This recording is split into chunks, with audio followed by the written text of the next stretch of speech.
ఈ సెషన్లో మనం పిఎల్ఎస్క్యూఎల్ యొక్క ఇంట్రడక్షన్ చూద్దాం. అరాకిల్లో పిఎల్ఎస్క్యూఎల్ అంటే ఏంటి, దాని పర్పస్ ఏంటి, ఎవ్రీథింగ్ బేసిక్గా దాన్ని ఎలా యూజ్ చేయాలనేది చూద్దాం. ఇప్పటి వరకు మనం చాలా కమాండ్స్, స్టేట్మెంట్స్ యూజ్ చేసాం. అవి SQL, structured query language. PL అంటే ఇక్కడ ప్రొసీజరల్ లాంగ్వేజ్ అని అర్థం. Procedural language sequel. ఎస్క్యూఎల్ అనేది నాన్ ప్రొసీజరల్, ఇదేమో ప్రొసీజరల్ లాంగ్వేజ్ అని చెప్పేసి అంటాం. అంటే ఇక్కడ ప్రోగ్రామ్స్ రాస్తారనమాట. పిఎల్ అంటే ప్రోగ్రామింగ్ లాంగ్వేజ్ కాదు, దాని ఎక్స్టెన్షన్, దాని ఫుల్ ఫామ్ వచ్చేసి ప్రొసీజరల్ లాంగ్వేజ్ అని చెప్పేసి అంటాం. బట్ ఇక్కడ రాసేది మాత్రం ప్రోగ్రామ్స్. మరి ఇక్కడ మనకి అరాకిల్ 7th వర్షన్ నుంచి ఈ పిఎల్ఎస్క్యూఎల్ని యాడ్ చేయడం జరిగింది. ఇది బ్లాక్స్గా మనం ప్రోగ్రామ్స్ రాసుకునేదానికి ఉపయోగపడుతుంది. దీంట్లో ఈ లాజికల్ బ్లాక్స్లో సపోజ్ బిగిన్, ఎండ్ అనేది ఇది ఒక బ్లాక్. దీంట్లో సెట్ ఆఫ్ స్టేట్మెంట్స్ అనేవి, నెంబర్ ఆఫ్ స్టేట్మెంట్స్ ఉంటాయి. నార్మల్ ఎస్క్యూఎల్ స్టేట్మెంట్స్ కావచ్చు, అండ్ అదర్ కంట్రోల్ స్టేట్మెంట్స్ కావచ్చు, ఇఫ్, వైల్, ఫర్, ఇట్లాంటి కంట్రోల్ స్టేట్మెంట్స్. ఇవన్నీ లాజిక్ కోసం మనం వాడతాం. సో అల్టిమేట్గా ఇక్కడ లైక్ మనం నార్మల్ ప్రోగ్రామింగ్ లాంగ్వేజ్లో ఎలా అయితే సి, ఈ జావా, పైథాన్ వీటిల్లో ప్రోగ్రామింగ్ రాస్తామో అలాంటి ప్రోగ్రామింగే ఇక్కడ కనిపిస్తుంది. But this is entirely related to database. అది మెయిన్ థింగ్. డేటాబేస్కి సంబంధించిన యాక్టివిటీసే ఇక్కడ జరుగుతాయి.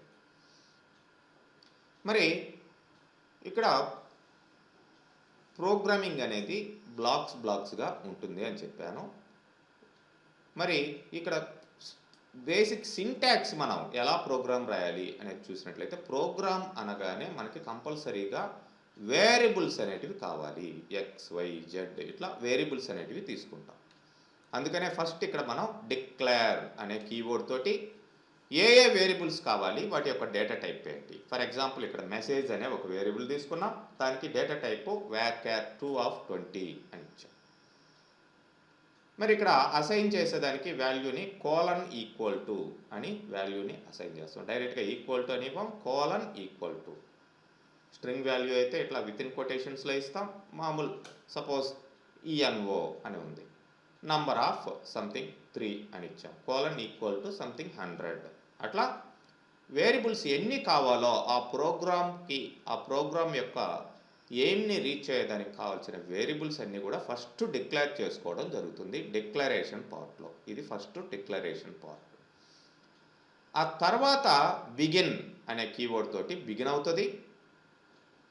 ఎగ్జిక్యూటబుల్ స్టేట్మెంట్స్, కమాండ్స్ అంటే మనం ఎస్క్యూఎల్లో వాడిన కమాండ్స్ కావచ్చు, ప్లస్ మీకు నెక్స్ట్ రాబోయే కంట్రోల్ స్టేట్మెంట్స్ కావచ్చు, ఇట్లా చాలా ఉంటాయి. ఈ స్టేట్మెంట్స్ అన్నీ కూడా మనం ఇక్కడ ప్లేస్ చేయడం జరుగుతుంది. లాస్ట్లో అంటే ఇక్కడ సింగిల్ స్టేట్మెంట్ కాదండి, నెంబర్ ఆఫ్ స్టేట్మెంట్స్. అది ఒక ప్రోగ్రామ్ యొక్క ఎయిమ్ని బట్టి మీరు 10 లైన్లు ఉండొచ్చు, 100 లైన్స్ ఉండొచ్చు, థౌజండ్స్ ఆఫ్ లైన్స్ కూడా ఉండొచ్చు. లాస్ట్లో మనం ఎక్సెప్షన్ అంటే ఈ ప్రోగ్రాంలో ఎక్కడైనా ఈ బిగిన్ తర్వాత ఈ ఎగ్జిక్యూటబుల్ స్టేట్మెంట్స్ రాస్తాం కదా, నెంబర్ ఆఫ్ వాటిల్లో మనకి ఎక్కడైనా ఎర్రర్స్ రైజ్ అయితే ఆ ఎర్రర్స్ని ఎట్లా హ్యాండిల్ చేయాలి, ఎర్రర్స్ని ముందరగానే మనం ఫైండ్ అవుట్ చేసి ఇక్కడ ఎర్రర్ పాజిబిలిటీ ఉండొచ్చు అని దాన్ని ఎలా హ్యాండిల్ చేయాలి అనేది లాస్ట్లో వస్తుంది. ఎక్సెప్షన్ పార్ట్ ఆప్షనల్గా దీన్ని కూడా మనం పెట్టుకోవచ్చు సక్సెస్ఫుల్ ప్రోగ్రామ్కి. ఎండ్ అంటాం, ఇక్కడతోటి ప్రోగ్రామ్ ఎండ్ అవుతుంది. మరి ఇక్కడ అదే సింపుల్ ఎగ్జాంపుల్ మీకు ఇక్కడ చూపించడం జరిగింది. డిక్లేర్, ఒక వేరియబుల్ని డిక్లేర్ చేసాం. ఇక్కడ DBMS స్టేట్మెంట్స్ ఉంటాయి, వీటి ద్వారా ప్రింట్ అనేది మనం చేయొచ్చు. ఇక్కడ DBMS_output.put_line ఈ స్టేట్మెంట్ని ఎక్కువగా వాడుతూ ఉంటాం. ఈ మెసేజ్లో ఏముందో అది ప్రింట్ అవుతుంది. ఇక్కడ హలో వరల్డ్ అనేది మనకి రిజల్ట్గా రావడం జరుగుతుంది. ఇది PLSQL యొక్క బేసిక్ స్ట్రక్చర్. మరి మనం ఇక్కడ పిఎల్ఎస్క్యూఎల్లోకి వెళ్ళినట్లయితే మీరు ఇక్కడ చూడండి, డిబిఎంఎస్ అవుట్పుట్ అనేది నేను ఆల్రెడీ తీసుకున్నాను. ఇది కనుక మీకు రాకపోతే మీరు ఇక్కడికి వ్యూలోకి వెళ్ళి డిబిఎంఎస్ అవుట్పుట్ మామూలుగా మీకు తీసుకోంటారు, మీరు ఇప్పుడు దాకా వాడలేదు కాబట్టి, నేను ఆల్రెడీ వాడున్నాను కాబట్టి డిబిఎంఎస్ అవుట్పుట్ దీన్ని తీసుకోండి. ఈ విండో వస్తుంది. దీంట్లో మనం మన యొక్క రిజల్ట్ని చూడొచ్చు, మన ప్రోగ్రామ్ యొక్క రిజల్ట్ని దీంట్లో చూస్తాం. రెగ్యులర్ దాంట్లో కూడా చూడొచ్చు, బట్ బెటర్ ప్రాక్టీస్ దీన్ని తీసుకోండి. ప్లస్ ఇది దేనికి కనెక్ట్ అయి ఉంది, ఇక్కడ జాగ్రత్తగా గుర్తుపెట్టుకోండి. ప్లస్ అని ఇక్కడ ఉంది కదా, ప్లస్ దీని మీద ఏ కనెక్షన్, ఏ యూజర్కి కనెక్ట్ చేయాలి అనేది కనెక్షన్. మనం ఏంటి క్లాస్ 7 PM ఉన్నాం, దానికే కనెక్ట్ చేసుకుంటున్నాం. ఇప్పుడు ఇది యాక్టివ్ అవుతుంది. మనం ఇక్కడ రాసిన ప్రోగ్రామ్ సేవ్ చేసుకోవచ్చు. ఆ సేవ్ చేసిన ప్రోగ్రామ్ని ఓపెన్ చేయొచ్చు. మామూలు స్టేట్మెంట్స్ కూడా మీరు రాసేటివి సేవ్ చేసుకోవచ్చు అండి. ఎస్క్యూఎల్ లాంగ్వేజ్ .SQL ఎక్స్టెన్షన్స్ తోటి ఫైల్స్ సేవ్ అవుతాయి. ఇప్పుడు వాటికి సింగిల్ స్టేట్మెంట్ కాబట్టి మనం ఎక్కడ సేవ్ చేయలేదు. ఇప్పుడు నెంబర్ ఆఫ్ స్టేట్మెంట్స్ ఉంటాయి కాబట్టి ప్రోగ్రామ్ని సేవ్ చేసుకోవచ్చు. మీరు మళ్ళీ రేపు పొద్దుట వచ్చి రీఓపెన్ చేసుకొని చూడవచ్చు. మరి ఇక్కడ మనం ఈ ప్రోగ్రామింగ్ అనేది రాస్తాం. So okay, very simple program నేను శాంపిల్గా రాస్తున్నాను. Declare, course declare variables, declaration చేయాలి అనుకుంటేనే, మనకు అవసరం అనుకుంటేనే డిక్లేర్ చేస్తాం. సపోజ్ నేమ్ అనే ఒక వేరియబుల్ తీసుకున్నాను. కోర్స్ నేమ్ రిజర్వ్డ్ ఓడు అనుకోండి, పీ నేమ్ అంటాను, పర్సన్ నేమ్. దీని డేటా టైప్ ఏంటి, varchar 2 ఆఫ్ సంథింగ్ 20 అని నేను సైజు ఇవ్వడం జరిగింది. సో ఇప్పుడు బిగిన్ అంటాను. నేను ఇక్కడే వాల్యూని ఇక్కడ కూడా అసైన్ చేయొచ్చు, := అని బిగిన్ అని ఇచ్చి పీ నేమ్ అనే వేరియబుల్కి ఒక వాల్యూ ఇస్తున్నాను. ఇప్పుడు ఈ క్లాస్లో మనం చెప్పుకోబోయే program not at all related to డేటాబేస్కి ఇప్పటికి సంబంధం లేదు. డేటాబేస్తో సంబంధం లేకుండా కొన్ని ప్రోగ్రామ్స్ చేస్తాం. ఆ తర్వాత డేటాబేస్లో ఉండే టేబుల్స్ని ఎలా ప్రోగ్రాంలోకి లాక్కు రావాలి అనేది మనం తర్వాత చూద్దాం. ఫస్ట్ నార్మల్ ప్రోగ్రామింగ్ ఎలా ఉంటుంది అనేది చాలా ఎగ్జాంపుల్స్లో మీకు చూపించడం జరుగుతుంది. పీ నేమ్, పర్సన్ నేమ్, ఇక్కడ రవికాంత్ అని ఒక నేమ్ ఇస్తున్నాను. Okay, semicolon. సో ఇక్కడ చూడండి ఎర్రర్ వచ్చింది. ఈక్వల్ టు అని ఇచ్చాను, కోలన్ ఇవ్వలేదు. := అని ఇవ్వాలి.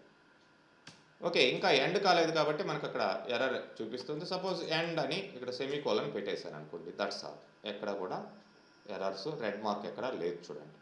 మరి దీనివల్ల యూజ్ ఏంటి, వేరియబుల్ తీసుకున్నాం, బిగిన్ చేసాం, ఎండ్ చేసాం, మధ్యలో పీ నేమ్ అనే దానికి ఒక వాల్యూ ఇచ్చాం. మరి దాన్ని ప్రింట్ చేయాలి కదా. మరి ప్రింట్ చేయాలి అంటే మీకు DBMS_output ఏమండి ఇంత పెద్దదిగా ఉందంటే, వాళ్ళు అక్కడ కొన్ని రీజన్స్ వల్ల ఈ విధంగా అవుట్పుట్ స్టేట్మెంట్స్ ఇట్లా ఇవ్వడం జరిగింది. output.put_line దీంట్లో మనం ఆ పీ నేమ్ని డైరెక్ట్గా ఇచ్చేస్తున్నాం. ఇప్పుడు దాని యొక్క వాల్యూ మనకి అవుట్పుట్లో ప్రింట్ కావడం జరుగుతుంది. This is a simple complete program. Within బ్రాకెట్స్లో పీ నేమ్ని ఇవ్వడం జరిగింది. మరి ఇప్పుడు దీన్ని ఎగ్జిక్యూట్ చేద్దాం. చూడండి, ఇక్కడ స్క్రిప్ట్ అవుట్పుట్లో కూడా వస్తుంది, కానీ అవుట్పుట్ రిజల్ట్ ఇక్కడ రాలా, ఇక్కడ వచ్చింది. ఇక్కడ కూడా రిజల్ట్ రావాలి అంటే మనకి ఇక్కడ ఒక స్టేట్మెంట్ ఉంటుంది, సెట్ సర్వర్ అవుట్పుట్ ఆన్ అని చెప్పి ఇచ్చినట్లయితే ఇప్పుడు ఈ ప్రోగ్రామ్ని మనం రన్ చేస్తే, లైక్ పోయింది అది, ఎస్, ప్రోగ్రామ్ Ctrl+Z యూజ్ చేసి మళ్ళీ తీసుకొచ్చాను. ఇప్పుడు మళ్ళీ రన్ చేద్దాం. చూడండి, ఇక్కడ రవికాంత్ అని వచ్చింది, ఇక్కడ కూడా రవికాంత్ అని వచ్చింది. బట్ ఈ DBMS అవుట్పుట్ స్క్రీన్లో క్లియర్గా మీకు వచ్చేస్తుంది. ఇక్కడ కూడా వస్తుంది, కానీ బట్ ఈ procedure successfully completed, errors, messages ఇవన్నీ ఇక్కడ మీరు చూసుకోవచ్చు. ఫర్ ఎగ్జాంపుల్ ఏదన్నా తప్పు చేశారు, ఫర్ ఎగ్జాంపుల్ ఇట్లా ఇచ్చారు, ఇది తప్పు, సెమీకోలన్ అక్కడ పెట్టలేదు, ప్రతిదానికి సెమీకోలన్ ఉంటుంది ఎక్సెప్ట్ దిస్ బిగిన్, ఎందుకంటే ఇక్కడే బిగిన్ అవుతుంది, డిక్లేర్, వీటికి సెమీకోలన్ పెట్టకూడదు, మిగతా స్టేట్మెంట్స్కి ఎండ్ తర్వాత ఇక్కడతోటి ఎండ్ అయిపోయింది కాబట్టి. సో ఇప్పుడు రన్ చేస్తాను చూడండి, semicolon was substitute for end to continue, ఇక్కడ వచ్చింది ఎర్రర్, ఇక్కడ చూపిస్తుంది, కానీ ఎక్కడ ప్లేస్ చేయలేదు మనం సెమీకోలన్, ఇక్కడ ప్లేస్ చేయలేదు.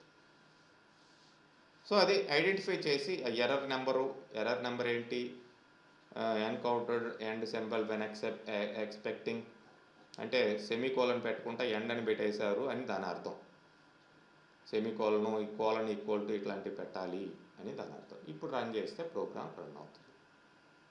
ఏమండి ప్రతిదానికి వేరియబుల్స్ కంపల్సరీ అంటే, ఇక్కడ నాకు వేరియబుల్ అవసరం లేకుండా నేను ఒక మెసేజ్ ఇస్తాను లైక్ దిస్.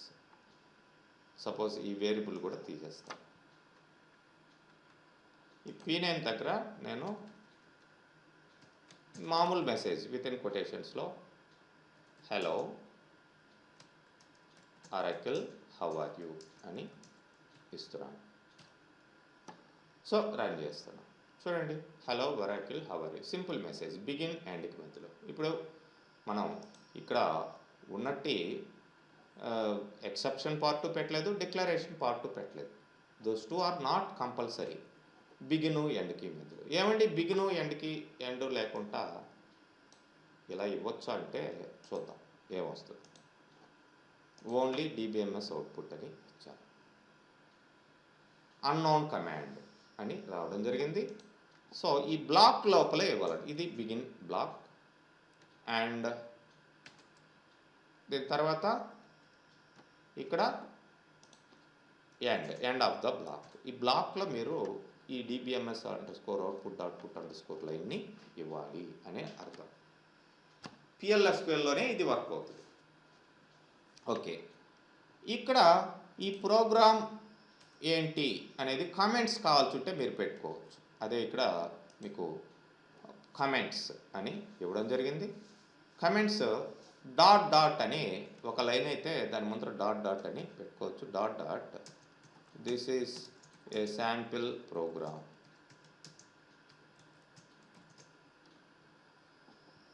ఇది కమెంట్ లేదంటే రిమార్క్ అంటారు. దీన్ని చెక్ చేయదు మీ కంపైలర్. సో ఇప్పుడు చూడండి రిజల్ట్ వచ్చింది. ఈ డాట్ డాట్ పెట్టలేదు అనుకోండి, ఇది కూడా ప్రోగ్రాంలో ఒక భాగమే అనుకొని ఎర్రర్ వచ్చింది మీకు. ఎర్రర్ అనేది జనరల్గా రైజ్ కావడం జరుగుతుంది. బట్ ఇది ఓకే, ఈ బిగిన్ ఎండ్కి మధ్యలో ఇవే టేకప్ చేస్తుంది. నేను మొత్తం తీసుకొని రన్ చేద్దాం. ఇప్పుడు కూడా వచ్చింది. సో ఇది కమెంట్ అని దాన్ని వదిలేసింది. But this is not correct. Suppose దీన్ని ఈ బిగిన్ అండ్ మధ్యలో బిగిన్కి ఎండ్కి ముందర కాకుండా ఇక్కడ ఇచ్చాను అనుకుందాం. ఇప్పుడేంటి ఎర్రర్ అనేది షో చేయడం జరిగింది. మీరు చూడవచ్చు క్లియర్గా. ఇక్కడ అవుట్పుట్ ఏమి రాలేదు. ఎర్రర్ అనేది ఇక్కడ స్క్రిప్ట్ అవుట్పుట్లో ఎర్రర్ వచ్చింది, కంపైలేషన్ ఎర్రర్. మరి దీని ముందర ఇది కోడ్లో భాగం కాదు, మనం రాసుకున్న మెసేజ్. లేదంటే ఒక్కొక్క లైన్ ఎదురుగా మనం కమెంట్ పెట్టుకోవచ్చు, రిమార్క్ పెట్టుకోవచ్చు, ఈ లైన్ దేనికి రాసాము అనేది. సో ఇట్లా కూడా పెట్టుకోవచ్చు. దీన్ని చెక్ చేయదు. ఇప్పుడు ఇది కరెక్టే. ఒక లైన్ కాకుండా చాలా లైన్స్ ఉన్నాయి అనుకుంటే, అలాంటప్పుడు ఫర్ ఎగ్జాంపుల్ /* ఇంకా చాలా లైన్స్ ఉన్నాయి అనుకుందాం. ఈ ఒక్క లైనే కాకుండా చాలా మ్యాటర్ ఉంది. ఆ పైన స్టేట్మెంట్ దేనికి రాసాము అనేది ఇట్లా వేరే వాళ్ళకి అర్థమయ్యే విధంగా చాలా మ్యాటర్ రాసాం. */ లాస్ట్లో /**/. సో ఇప్పుడు కూడా అది కమెంట్గానే అనుకుంటుంది. మిగతా ప్రోగ్రామ్ ఇది ఎగ్జిక్యూట్ అవుతుంది.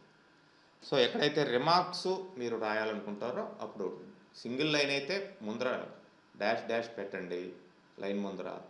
మల్టిపుల్ లైన్స్ అంటే /* లాస్ట్లో // ఇలా ఇవ్వాలి. మరి ఇక్కడ PLSQL ప్రోగ్రాంలో మనం ఏమేమి యూనిట్స్ ఉంటాయి, ఏమేమి చేస్తాము అనేది చూసినట్లయితే పిఎల్ఎస్క్యూఎల్ బ్లాక్. ఇది ఒక బ్లాక్. దీని లోపల మనం సబ్ బ్లాక్స్ చాలా పెడతాం, అవి వస్తాయి. కంట్రోల్ స్టేట్మెంట్స్ అవి వచ్చినప్పుడు ఒక బ్లాక్ లోపల నెంబర్ ఆఫ్ బ్లాక్స్ పెట్టుకోవచ్చు. నెక్స్ట్ ఫంక్షన్స్ రాయొచ్చు. ఇక్కడ ఫంక్షన్స్ ఆల్రెడీ చూసేసాం కదండి మనం స్టార్టింగ్లో. Number functions, string functions, date and time functions, conversion, ఇట్లా చాలా చూసాం. అవి కాకుండా అవి బుల్టిన్ ఫంక్షన్స్ అంటాం వాటిని. ఇక్కడ మనం రాసే ఫంక్షన్స్ యూజర్ డిఫైన్డ్ ఫంక్షన్స్, మనం ఓన్గా రాసే functions.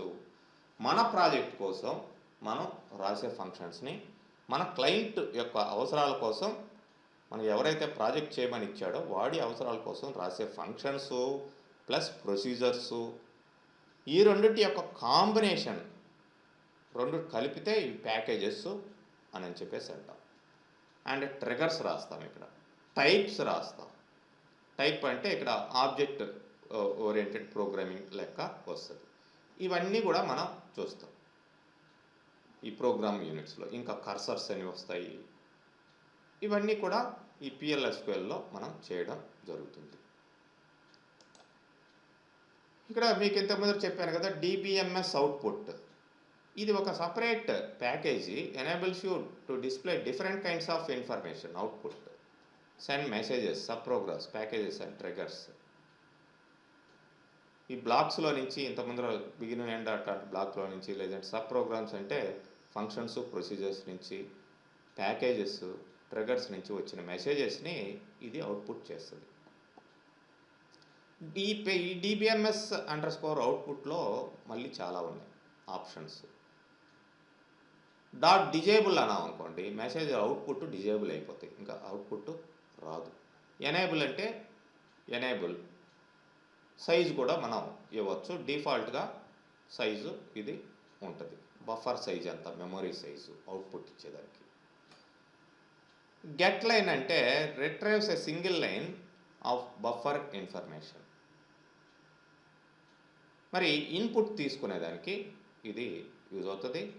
Get lines single line కాకుండా అరే ఆఫ్ లైన్స్, మల్టిపుల్ లైన్స్ మీకు ఇది తీసుకోగలుగుతుంది. న్యూ లైన్ అంటే కొత్త లైన్, జస్ట్ న్యూ లైన్, దాంట్లో ఏమీ ఉండదు. అంటే ఇక్కడ న్యూ లైన్ అని ఇచ్చామనుకోండి, కర్సర్ నెక్స్ట్ లైన్లోకి వెళ్తుంది అవుట్పుట్లో. కంటిన్యూషన్ కాకుండా ఏదన్నా ప్రింట్ చేసినప్పుడు దీని పక్కనే ఏదన్నా ప్రింట్ చేయాలి అనుకుంటే కంటిన్యూషన్ ఇచ్చేయచ్చు. అలా కాకుండా సపోజ్ న్యూ లైన్, సపోజ్ ఇది 2 సార్లు ఇచ్చామనుకుందాం, కిందే వచ్చేస్తుంది. అలా కాకుండా మధ్యలో బ్రేక్ చేయాలి, ఒక లైనే కాకుండా ఇప్పుడు ఒక లైన్ కంటే ఇంకొక లైన్ వచ్చింది ఎమ్మటెమ్మటే, ఇంకొక లైన్ కూడా మధ్యలో గ్యాప్ రావాలి అనుకుంటే జస్ట్ న్యూ లైన్ అని ఇవ్వచ్చు. లేదంటే మనకి దీంట్లోనే అవుట్పుట్ అని విత్ బ్లాంక్లో ఇచ్చేస్తే అది న్యూ లైన్గా వచ్చేస్తుంది, ఏం మెసేజ్ ఇవ్వకుండా.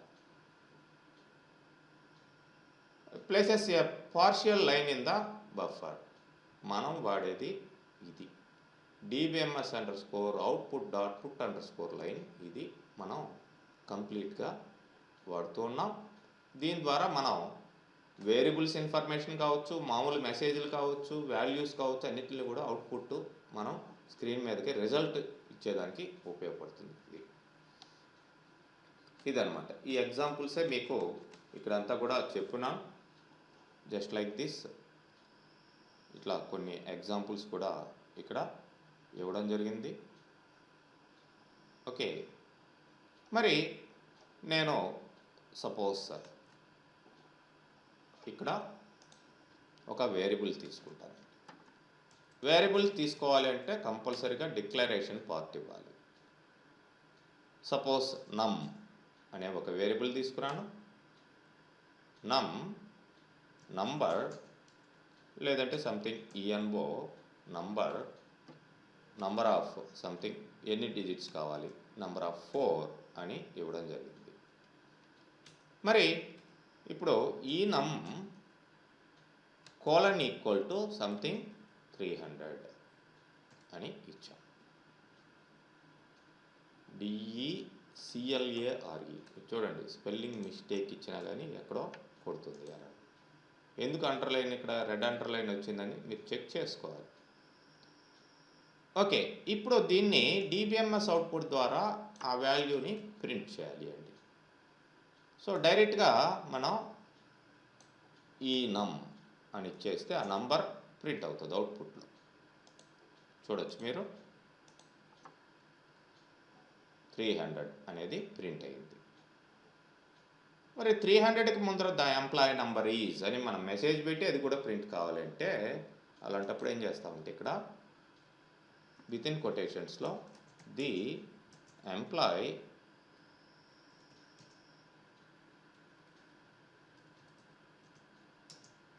నంబర్ ఈజ్ అని మనం పైప్ సింబల్ పెట్టి ఇట్లా ఇవ్వడం జరుగుతుంది 300. బట్ ఇది నంబర్ కదండి, ఇది క్యారెక్టర్ కదండి, ఇది కన్కాటినేషన్ ఆపరేటర్ అనేది 2 క్యారెక్టర్స్నే కదా మారుస్తుందంటే ఎస్, యాక్చువల్లీ మీరు ఏం చేయాలంటే టు క్యార్ ఆఫ్ అని దీన్ని కన్వర్ట్ చేసుకోవాలి.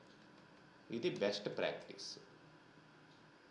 దీన్ని క్యారెక్టర్లోకి మార్చి ఈ నెంబర్ని మనం ప్రింట్ చేయొచ్చు. మార్చకపోయినా అది తీసుకుంటుంది. ఇది కన్కాటినేషన్ ఆపరేటర్స్లో ఉంటాయి, మీరు ఫస్ట్ వెళ్ళి చెక్ చేసుకోవచ్చు. ఇట్లా మెసేజ్ ప్లస్ ఆ వేరియబుల్లో ఉన్న వాల్యూ 2 కూడా మనం ప్రింట్ చేసాం.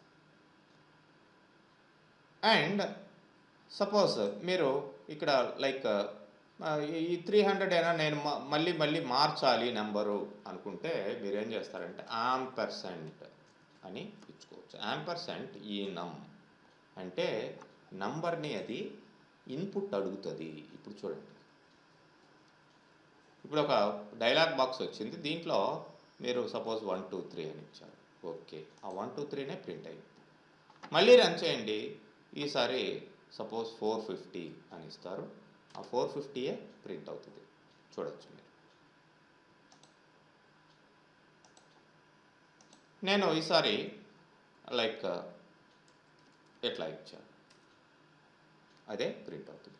ఇట్లా యాంపర్సెంట్ ఒక వేరియబుల్కి ముందర యాంపర్సెంట్ ఇస్తే it will ask for input అది అడుగుతుంది అనేది మీరు గుర్తుపెట్టుకోవాలి.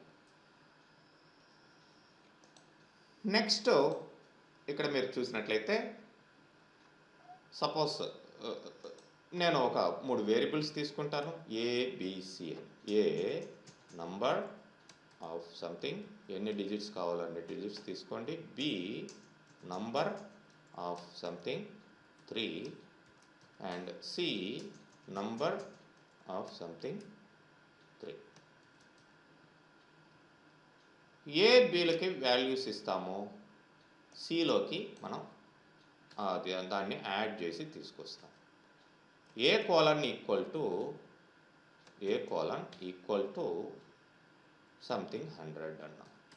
అట్లానే B colon equal to something 200 అన్నాం. C colon is equal to A plus B అని చెప్పేసి ఇస్తాం. సో ఇక్కడ మనకి 3 వేరియబుల్స్ ప్రింట్ చేయొచ్చు, లేదంటే సింగిల్ వేరియబుల్, అది మీ ఇష్టం. Suppose A is equal to A value ఎంత, ఎట్లా ఇస్తాము, పైప్ సింబల్ ఏ. తర్వాత దీనికి కన్కాటినేషన్ 2 క్యార్ అని ఇచ్చుకోవచ్చు, లేదంటే నేను 2 క్యార్ ఇవ్వకుండా 2 క్యార్ ఆఫ్ ఏ, ఇది మెసేజ్ అండి, ఇది ఏ ఈక్వల్ టు అనేది మనం పెట్టుకున్నది. ఏమైనా పెట్టు, the value of A equal to the value of B equal to అట్లా కూడా పెట్టుకోవచ్చు. నేను సింపుల్గా B is equal to variable ఏంటి మనకి, B value, concatenation and C is equal to C value. ఇట్లా ఇచ్చా.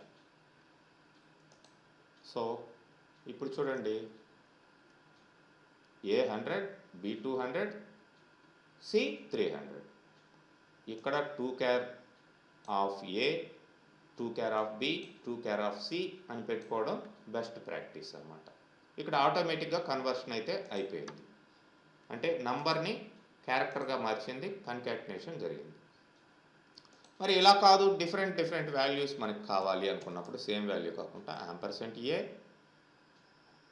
అండ్ ఇక్కడ యాంపర్సెంట్ బి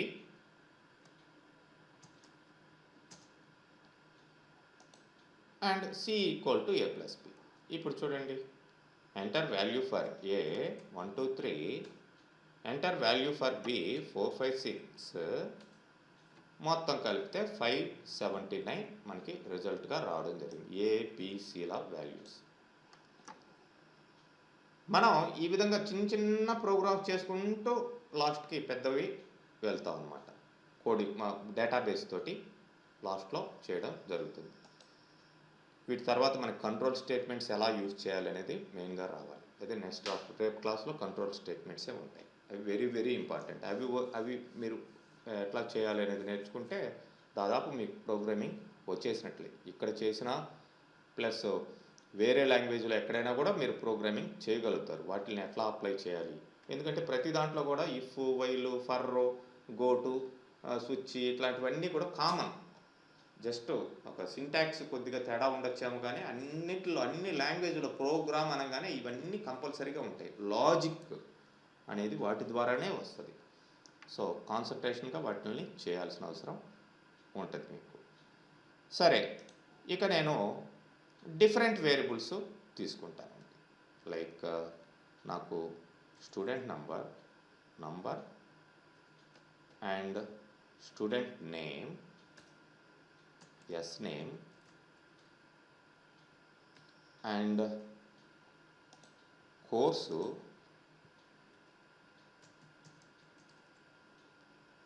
name అనేది varchar, నంబర్ కాదు, varchar 2 of సంథింగ్ 20 ఇస్తున్నాను. అండ్ ఇది కూడా కోర్స్ కూడా varchar 2 of సంథింగ్ 15 ఇస్తాను. And fee number of something 10, 2 అని ఇస్తున్నాను. డేట్ ఆఫ్ జాయిన్ కూడా ఇస్తాను, DOJ డేట్ అని ఇస్తాను. ఇవన్నీ డిఫరెంట్ వేరియబుల్స్. వీటికి ఇన్పుట్ తీసుకోండి. Like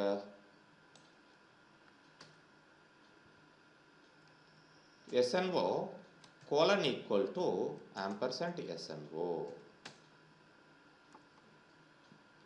and sname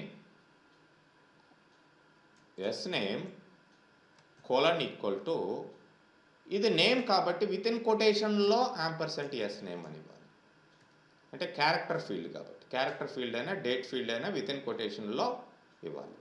sname course colon equal to, ఇది కూడా క్యారెక్టర్ ఫీల్డ్ కాబట్టి విత్ ఇన్ సింగిల్ కొటేషన్స్లో కోర్స్ అని ఇవ్వాలి. ఫీ ఇది నంబర్ ఫీల్డ్ కాబట్టి డైరెక్ట్గా కోలన్ ఈక్వల్ టు ఫీ అని ఇచ్చేయచ్చు.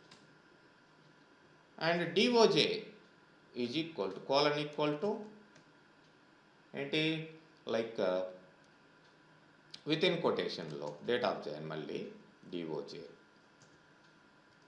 ఇలా ఇన్పుట్ మనం తీసుకుంటాం. మరి వాటిల్ని సింగిల్ స్టేట్మెంట్లో రాయొచ్చు, లేకపోతే మల్టిపుల్ DBMS అవుట్పుట్ ఇట్లా కన్కాటినేషన్ చేసుకుంటూ సింగిల్ లైన్లో రాయొచ్చు. లేకపోతే నేను ఇక్కడ ఒక్కొక్క దానికి ఒక్కొక్కటి రాస్తాను.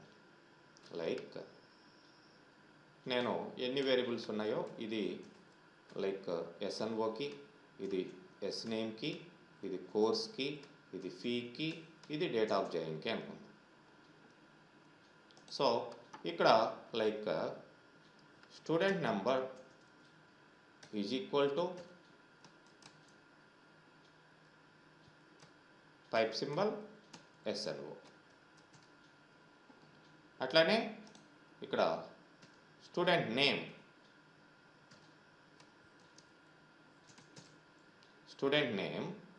Is equal to sname and course is equal to course.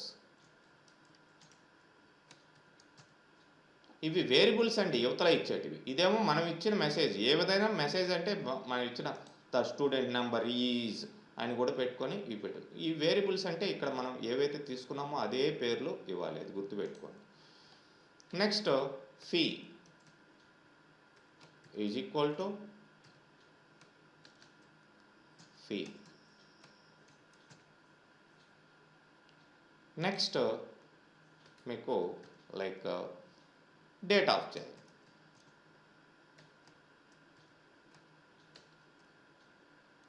డిఓజే, ఇలాగనమాట. సో ఇప్పుడు మనం ప్రోగ్రామ్ని ఎగ్జిక్యూట్ చేద్దాం. Student number 100, student name Krishna, course Oracle, fees 10,000.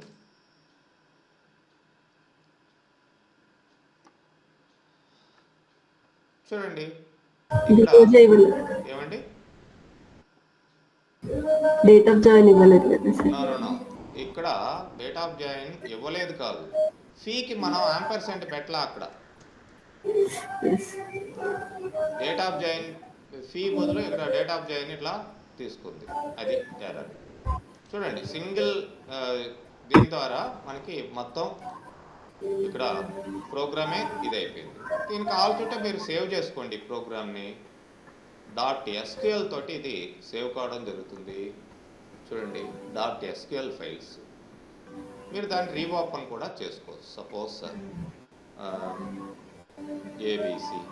A B C D already ఉన్నది, ఆ పేరుతోటి XYZ అని ఇస్తాను SQL ఫైల్స్. రేపొద్దుట వచ్చినప్పుడు మీరు మళ్ళీ ఓపెన్ అనేది చేసుకోవచ్చు. ఎక్కడ మీ ఏ డైరెక్టరీలో కావాల్సింటే ఆ డైరెక్టరీలో సేవ్ చేసుకోవచ్చు. బై డిఫాల్ట్ ఇక్కడ యూజర్ EDUSOలో సేవ్ అవుతుంది. చూడండి ఈ SQL ఫైల్స్ ఉన్నాయి కదా, వీటిని మనం ఓపెన్ చేసుకోవచ్చు. ఒకవేళ మధ్యలో ప్రోగ్రామ్ ఏదైనా ఇంటరప్ట్ వచ్చినా, ఎర్రర్ వచ్చినా ఇట్లా, ఎందుకంటే సేవ్ చేయకుండా క్లోజ్ చేస్తే ఇది పోతుంది కాబట్టి సేవ్ చేసి పెట్టుకొని, ప్రోగ్రామ్ కాబట్టి సింగిల్ స్టేట్మెంట్ కాదు కాబట్టి ఇట్లా మీరు చేయొచ్చు. సో ఇప్పుడు నేను మళ్ళీ రన్ చేస్తున్నాను. Student number and student name and course, fee, ఇప్పుడు డేట్ ఆఫ్ జాయిన్ అడుగుతుంది. డేట్ ఆఫ్ జాయిన్ ఏ ఫార్మాట్లో ఇద్దాం? DDMONYY ఫార్మాట్లో ఇద్దాం. ఓకే, 12 John 24 తీసుకుంటుందా, లేదంటే వేరే ఫార్మాట్ అడుగుతుందా? ఎస్, మనం 12 John DDMONYY, బట్ ఇక్కడ మాత్రం 12/01/24గా అది మార్చుకొని మనకి రిజల్ట్ అనేది ఇవ్వడం జరిగింది. చూడొచ్చు మీరు, ఇక్కడ కూడా వచ్చింది రిజల్ట్. ఈ విధంగా మనం నంబర్ ఆఫ్ వేరియబుల్స్ తీసుకోవడం, ఆ వేరియబుల్స్కి ఇన్పుట్ తీసుకోవడం, వాటిల్ని వాల్యూస్ని ప్రింట్ చేయడం, ఇక్కడ దాకే మనం చేసాం. ఇవన్నీ కూడా మీకు ఇక్కడ ఎగ్జాంపుల్స్గా ఇవ్వడం జరిగింది. కొన్ని ఎగ్జాంపుల్స్ మీరు ఈ అడిషనే కాకుండా subtraction, the addition is, the subtraction is, the multiplication is, ఇట్లా డిఫరెంట్ మెసేజెస్ పెట్టుకోవచ్చు. ఓకే, అండ్ చూడండి ఇక్కడ ఎంప్లాయీస్ని ఎగ్జాంపుల్గా తీసుకున్నాం. ఇవే కాకుండా ఇంకా మీరు నెంబర్ ఆఫ్ వాల్యూస్ తీసుకోవచ్చు. నెక్స్ట్ క్లాస్లో మనకి కంట్రోల్ స్టేట్మెంట్స్ అనేటివి వస్తాయండి, చాలా ఇంపార్టెంట్ అవి. సో ప్రాక్టీస్ అనేది ఎప్పటికప్పుడు చేసేయండి. ఏ డౌట్ ఉన్నా సరే కంట్రోల్ స్టేట్మెంట్లు వాటిల్లో అడగండి. ప్రాక్టీస్ చేస్తేనే మీకు వస్తుంది. ఓకే.